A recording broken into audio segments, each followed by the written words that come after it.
Have you ever seen a teacher quit their job in real time? We had this situation in sophomore year. Our old physics teacher, who'd been terrorizing us with formulas for years, finally retired. Everyone was excited, hoping for some chill replacement. Then she showed up, Ms. Brightwell, young, fresh out of college, full of energy and all those corporate buzzwords about stepping out of comfort zones. She walked into class on day one like she was trying to sell us life insurance. Good morning, students! No more boring physics. From today on, we'll be discovering, experimenting, and activating those brain cells, she announced with this smile that looked super fake. We obviously didn't give a shit. In our class, we had this kid, Michael, super smart guy with a sharp tongue, but he'd been in a wheelchair since elementary school. Everyone knew about it. He was just part of the school landscape. Apparently, admin forgot to mention this tiny detail to the new teacher. Ms. Brightwell, as part of her activation plan, wrote some simple problem on the board and looked around the classroom for a victim. Her eyes landed on Michael, who was sitting in the back drawing something in his notebook. Perfect target for her little show. You, kid in the back row. Yeah, you, come up to the board, she said in that energetic tone. The class went dead silent. We all froze, knowing what was about to happen. Michael looked up and without missing a beat said, "I think I'll pass today, ma'am." Ms. Brightwell frowned. Her fresh teacher ego was bruised. "Excuse me, there's no passing in my classroom. Please stand up and come to the board, now." Someone in class snorted. The tension was building. Michael sighed and said with a straight face, "I tried standing up this morning, didn't work out." That set her off. She felt like some punk kid was challenging her authority on the first day. She got up from her desk and walked closer. "Enough with the jokes. What kind of behavior is this? You get up right now or I'm writing you up and calling your parents.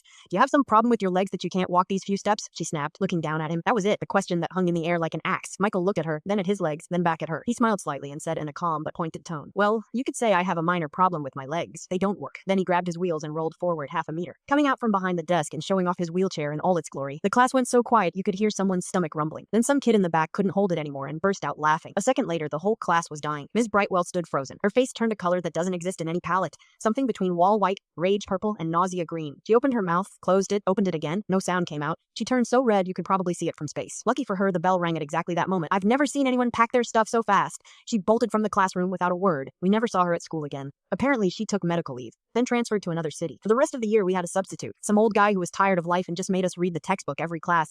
It was the best physics class we ever had.